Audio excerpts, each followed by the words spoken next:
Hello everyone, welcome to learning science. आज हम जो है स्केलर और वेक्टर प्रोडक्ट्स के बारे में पढ़ेंगे। तो सबसे पहले हम समझते हैं कि स्केलर और वेक्टर क्वांटिटी क्या होता है। तो सबसे पहले दिया है स्केलर और vector quantity. Scalar quantities the physical quantity which are expressed in magnitude only are called scalar quantities. They do not have any direction. एक फिजिकल क्वांटिटी जिसको हम सिर्फ मैग्नीट्यूड में मेजर करते हैं, मैग्नीट्यूड में एक्सप्रेस करते हैं और उसका कोई डायरेक्शन नहीं होता, उसको हम स्केलर क्वांटिटी कहते हैं। Examples of scalar quantities: 2 kg sugar tells us about the magnitude of the mass but has no direction. जैसे कि अगर हम 2 kg शुगर कहे तो हमें यहाँ पर मैग्नीट्यूड के बारे में पता चलता है, कितने क्वांटिटी में ये चीज़ प्रेजेंट है उसके बारे में पता चलता है, लेकिन डायरेक्शन के बारे में पता नहीं चलता। ये 2 kg शुगर किस डायरेक्शन में है उसके बारे में पता नहीं चलता। इसलिए ये जो है एग्जाम्पल है स्केलर क्वांटिटी का। तो मास जो है वो एक स्केलर क्वांटिटी है। जब भी कभी हम मास के बारे में बात करेंगे तो हमें मैग्नीट्यूड के बारे में पता चलेगा, कितने क्वांटिटी में ये चीज प्रेजेंट है वो पता चलेगा, किस डायरेक्शन में प्रेजेंट है वो पता नहीं चलेगा। उसी तरीके से जो लेंथ है वो भी एक स्केलर क्वांटिटी है। कोई चीज कितना लंबा है उसके बारे में हमें बताता है लेंथ,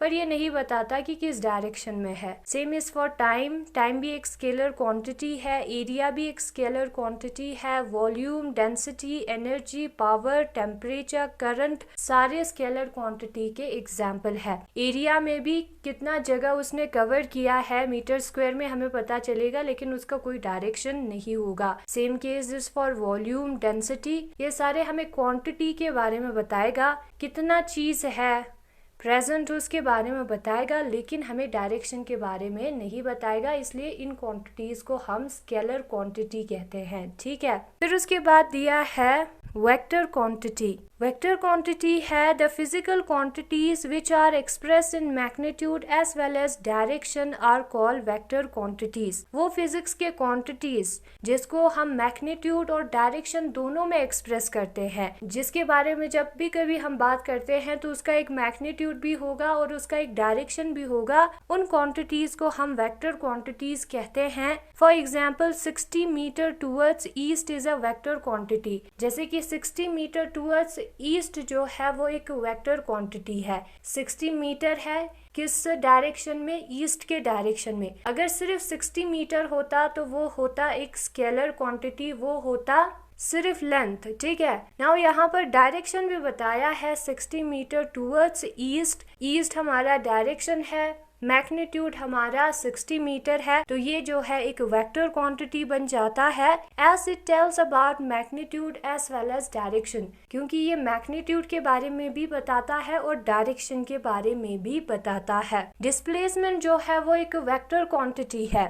वेलोसिटी जो है वो एक वेक्टर क्वांटिटी है। Acceleration, retardation, momentum, impulse, force सारे जो है वेक्टर्स के एग्जाम्पल है, वेक्टर क्वांटिटी का एग्जाम्पल है। इनका डायरेक्शन होता है। जब भी कभी हम फोर्स के बारे में बात करते हैं तो उसका एक डायरेक्शन होगा। जब भी कभी हम डिस्प्लेसमेंट के बारे में बात करेंगे तो उसका एक डायरेक्शन होगा। डिस्टेंस जो है वो स्केलर क्वांटिटी है, उसका डायरेक्शन नहीं होता। डिस्प्लेसमेंट जो है वो एक वेक्टर क्वांटिटी है।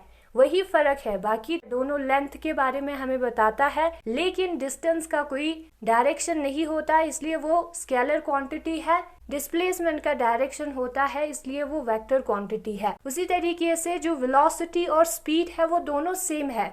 वेलोसिटी और स्पीड जो है वो दोनों सेम है, लेकिन एक क्वांटिटी हमारा स्केलर है जो कि हमारा है स्पीड, और दूसरा क्वांटिटी हमारा वेक्टर है। जब भी कभी हम वेलोसिटी के बारे में बात करेंगे तो उसमें डायरेक्शन भी आएगा, स्पीड में डायरेक्शन नहीं आता है। ठीक है, तो यही है हमारा स्केलर और वेक्टर क्वांटिटीज। फिर उसके बाद यहाँ पर रिप्रेजेंटेशन भी दिया है वेक्टर क्वांटिटी का। अ vector quantity can be represented by an arrow ahead. ठीक है, वेक्टर क्वांटिटी को हम एक एरो से रिप्रेजेंट करते हैं, the length of the arrow, और इस एरो का कितना लेंथ है वो हमें वेक्टर क्वांटिटी के मैग्नीट्यूड के बारे में बताएगा। The arrow head represents the direction of vector quantity, और ये एरो का हेड किस डायरेक्शन में है वो हमें डायरेक्शन के बारे में बताएगा उस वेक्टर क्वांटिटी का। For example A B is a vector, जैसे कि ए बी जो है वो एक वेक्टर है तो हम इसको ऐसे रिप्रेजेंट करेंगे, where A B is the length of the vector, और यहाँ पर ए बी जो है वो हमारे वेक्टर का लेंथ है, and the arrow represents the direction, और जो एरो है वो हमें उस वेक्टर के डायरेक्शन के बारे में बताता है। Differences between scalar and vector quantities, scalar और वेक्टर क्वांटिटीज में क्या फर्क है? नंबर फर्स्ट है they are expressed in magnitude only, scalar quantities का सिर्फ मैग्नीट्यूड होगा, हमें सिर्फ पता चलेगा कि वो कितने अमाउंट में प्रेजेंट है, हमें उसकी डायरेक्शन में के बारे में पता नहीं चलेगा। Vector quantities they are express in magnitude as well as direction, vector quantities का मैग्नीट्यूड भी होगा और डायरेक्शन भी होगा। They can be added by simple arithmetic means, ठीक है, जो अर्थमेटिक होता है सिंपल प्लस माइनस करके हम उसको निकाल सकते हैं। They can not be added by simple arithmetic means, vectors को हम नॉर्मल जो प्लस होता है वो करके उसका आंसर नहीं निकाल सकते, उसके लिए एक अलग ही मेथड होगा, ठीक है। दे can not be easily plotted on graph paper, scalar quantities को हम ग्राफ पेपर पे आसानी से प्लॉट नहीं कर सकते हैं,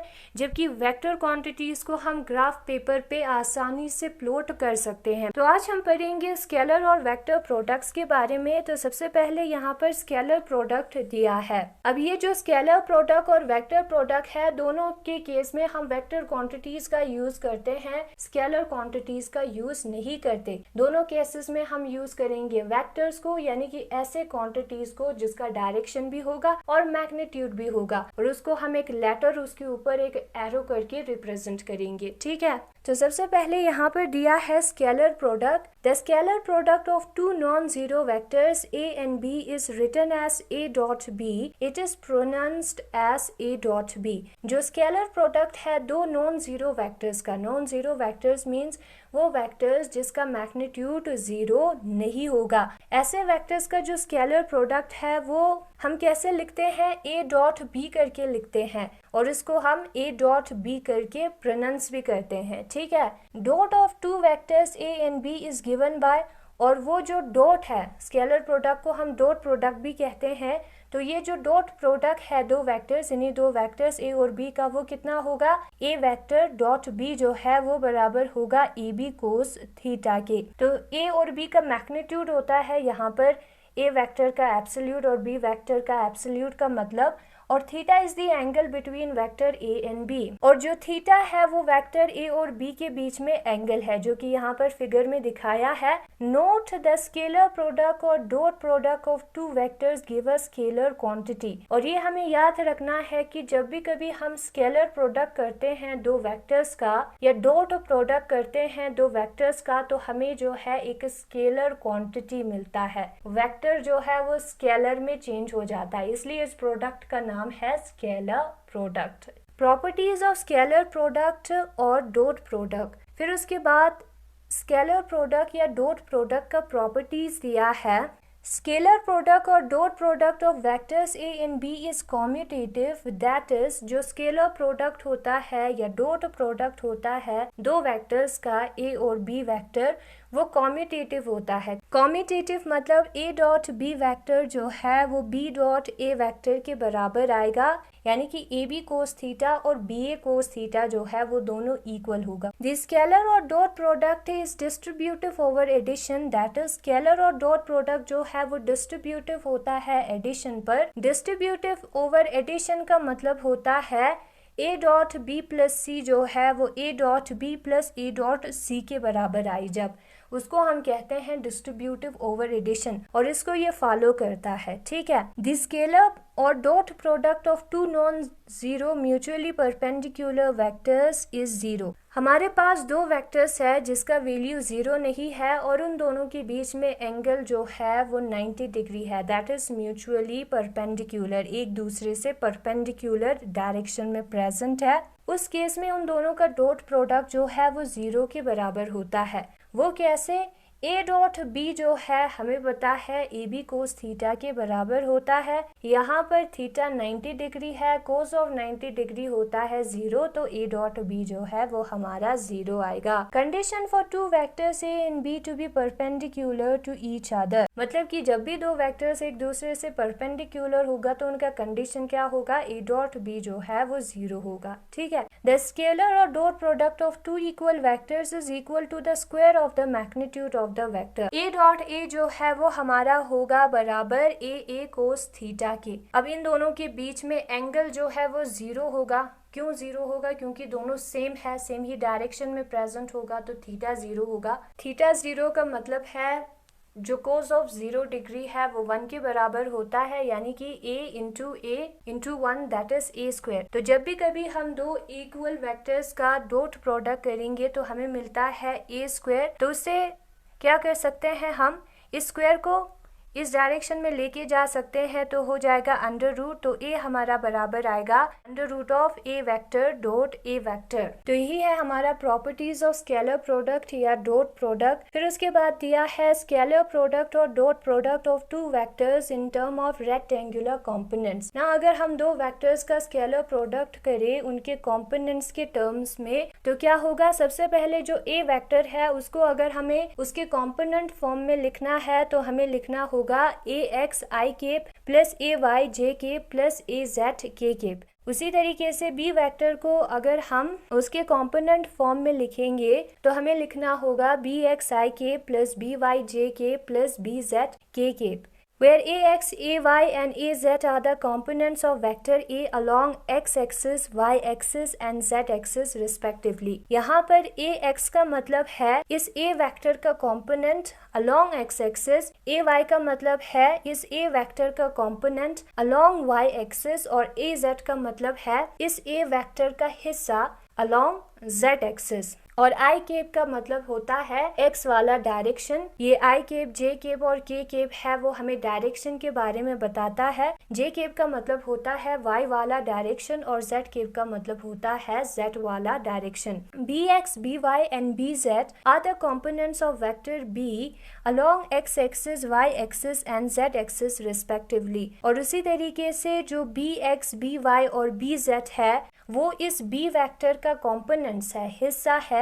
एक्स एक्सिस के डायरेक्शन में, वाई एक्सिस के डायरेक्शन में और जेड एक्सिस के डायरेक्शन में। नाउ अगर हमें ए डॉट बी करना है तो क्या करना होगा, ए वेक्टर की जगह पे इस वाले टर्म को लिखना होगा, डॉट बी वाले वेक्टर पे इस वाले टर्म को लिखना होगा, बिकॉज ये दोनों इक्वल है। ठीक है, उसको हमने इसके कॉम्पोनेंट फॉर्म में लिखा है, बाकी कोई भी डिफरेंस नहीं है इसमें। तो क्या होगा, सबसे पहले तो A X I cap dot B x I cap आएगा। A X I cap dot B x I cap में ए एक्स और बी एक्स को हम साथ में लिखेंगे because they are magnitude. I cap dot I cap करना होगा। एंड जब भी कभी हम दो सेम वेक्टर्स का इंटू करते हैं तो हमें जो है उसके मैग्नीट्यूड का स्क्वायर मिलता है। और यहाँ पर ये जो आई केप है उसका मैग्नीट्यूड है 1 का स्क्वायर होगा 1, तो हमें सिर्फ ए एक्स और बी एक्स ही मिलेगा। ठीक है, आई केप डॉट आई केप जो है वो बराबर होता है 1 के स्क्वायर के। आई केप, जे केप और के केप का मैग्नीट्यूड जो है वो 1 होता है, तो जब भी कभी हम I cap dot I cap करेंगे तो हमें मिलेगा 1,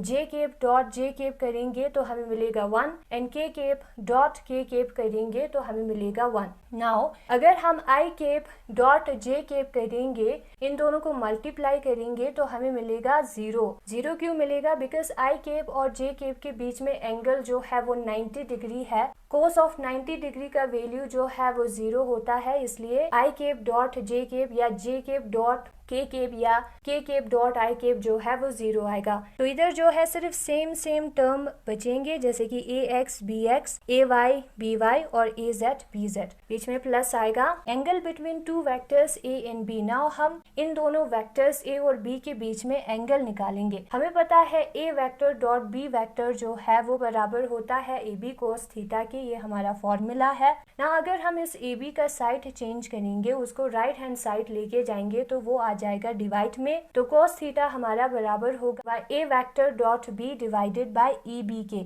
ना अगर हम इस कोस थीटा का साइड चेंज करेंगे तो वो बन जाएगा कोस इनवर्स, तो थीटा हमारा बराबर आएगा cos inverse A vector dot B vector divided by A B के, और ये हमारा एंगल है दो वेक्टर्स के बीच में। फिर उसके बाद दिया है वेक्टर प्रोडक्ट या क्रॉस प्रोडक्ट। द वेक्टर और cross product of two non zero vectors A vector and B vector is written as A cross B and is defined as. ना अगर हम दो वेक्टर्स का जो कि नॉन जीरो है यानी कि उनका मैग्नीट्यूड जो है वो जीरो नहीं होगा, उनका क्रॉस प्रोडक्ट करेंगे या वेक्टर प्रोडक्ट करेंगे तो हमें क्या मिलेगा, a vector cross B vector जो है वो बराबर होगा a B sine theta n unit vector के, which is equal to c vector. ये हमारा फॉर्मूला है क्रॉस प्रोडक्ट का, ठीक है। Where a and b are the magnitude of vectors A and b respectively. A vector का magnitude ये a वाला टर्म है, ठीक है, और बी वेक्टर का मैग्नीट्यूड जो है ये बी वाला टर्म है।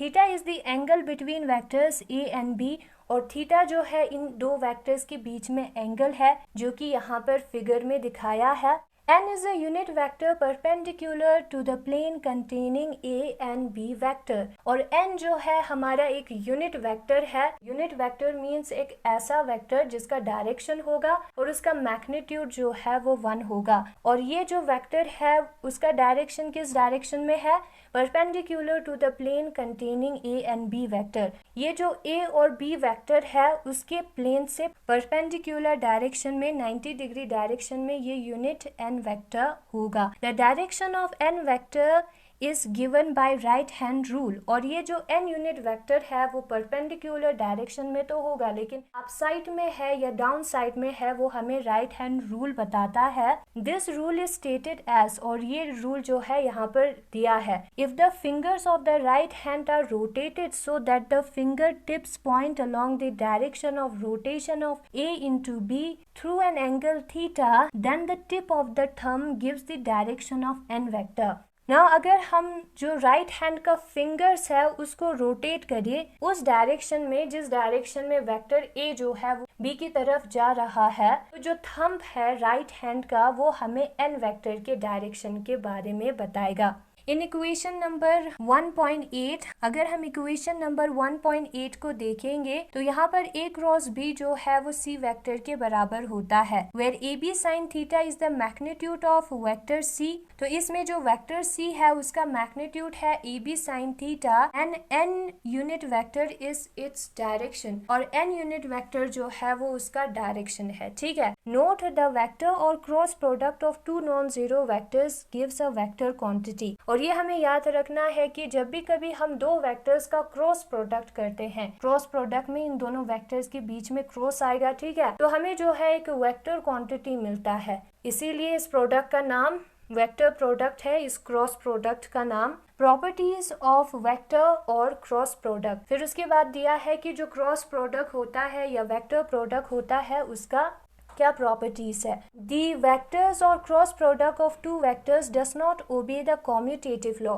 ये कॉम्यूटेटिव लॉ को फॉलो नहीं करता है, यानी कि ए क्रॉस बी जो है वो बी क्रॉस ए के बराबर नहीं होता है, जो कि यहाँ पर दिया है। ए क्रॉस बी जो है वो negative of B cross A के बराबर होता है, जो कि इक्वल नहीं हुआ। The angle between A cross B and B cross A is 180 degree और पाई रेडियन। जो A क्रॉस B प्रोडक्ट है और B क्रॉस A का प्रोडक्ट है उनके बीच में कितना एंगल का डिफरेंस होता है, 180 डिग्री का डिफरेंस होता है, पाई रेडियन का डिफरेंस होता है, इसलिए ये दोनों जो है इक्वल नहीं होता और कॉम्यूटेटिव लॉ फॉलो नहीं होता है।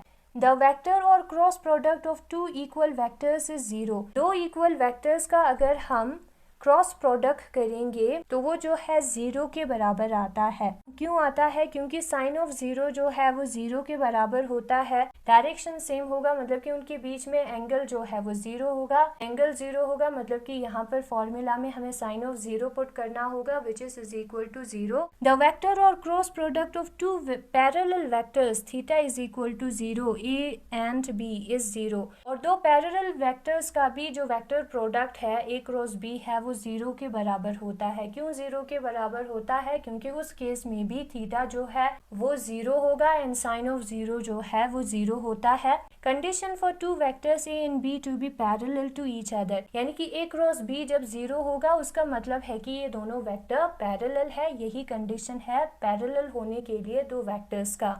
वेक्टर और cross product is distributive over addition, ये जो डिस्ट्रीब्यूटिव लॉ है एडिशन पर वो फॉलो करता है। डिस्ट्रीब्यूटिव लॉ यहाँ पर हमारा दिया है A cross B plus C जो है वो बराबर होगा ए क्रॉस बी प्लस ए क्रॉस सी के, तो इसको ये फॉलो करता है। यहाँ पर जब हम वेक्टर्स का वैल्यू पुट करेंगे लेफ्ट हैंड साइड और राइट हैंड साइड पर तो वो इक्वल आएगा। A plus b cross c जो है वो a cross c plus b cross c के बराबर आता है। फिर उसके बाद दिया है vector product in component form. Component form में हम कैसे लिखेंगे वेक्टर प्रोडक्ट को? ए वेक्टर का कंपोनेंट यहाँ पर दिया है और बी वेक्टर का कंपोनेंट भी यहाँ पर दिया है। ए वेक्टर जो है वो बराबर होता है ए एक्स आई के प्लस ए वाई जे के प्लस ए जेड के। यहाँ पर ए एक्स ए वाई और ए जेड जो है इस वेक्टर का कंपोनेंट है, हिस्सा है along X axis, Y axis और जेड एक्सिस पर। आई केप, जे केप और के केप इन्हीं वेक्टर्स का डायरेक्शन है along X axis, Y axis और जेड एक्सिस पर,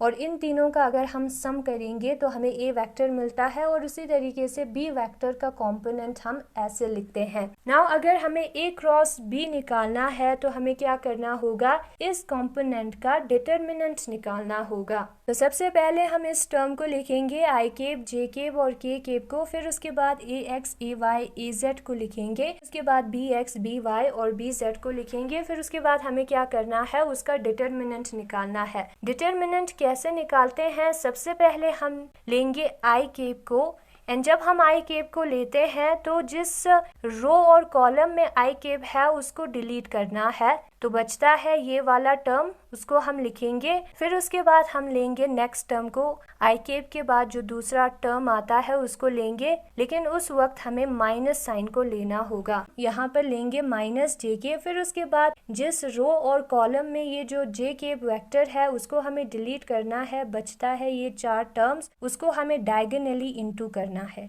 जो कि यहाँ पर एरो के थ्रू दिखाया है। फिर उसके बाद हम लेंगे प्लस के केप, और जिस कॉलम और रो में ये जो के केप वेक्टर है उसको हमें डिलीट करना है, जो रिमेनिंग टर्म्स है उसको हम लिखेंगे और उनको हमें डायगोनली इनटू करना है। पहले वाले टर्म को इस वाले टर्म से हम डायगोनली इनटू करेंगे, फिर बीच में आएगा माइनस, दूसरे वाले 2 टर्म्स को डायगोनली इनटू करेंगे। ठीक है, तो यहाँ पर आई केप है ए वाई बी जेड आएगा माइनस बी वाई ए जेड, माइनस जे केप है पहले वाले टर्म को इस वाले टर्म से डायगोनली इनटू करेंगे, ए एक्स बी जेड आया, माइनस इस वाले टर्म को इस वाले टर्म से इनटू करेंगे, ए जेड बी एक्स हमें मिला। ठीक है, फिर उसके बाद हमें क्या करना है? के केप को लिखना है। इन दोनों टर्म को हम डायगोनली इनटू करेंगे, इस फर्स्ट टर्म और इसके जो डायगोनल डायरेक्शन में प्रेजेंट है उन दोनों को, minus A Y B Z. फिर उसके बाद हमने क्या किया है? फिर उसके बाद ए Y B Z minus A Z B Y को वैसे ही रखा है। इन दोनों में से हमने माइनस को कॉमन बाहर निकाला है। जब हम माइनस को कॉमन बाहर निकालेंगे तो बन जाएगा प्लस, है ना।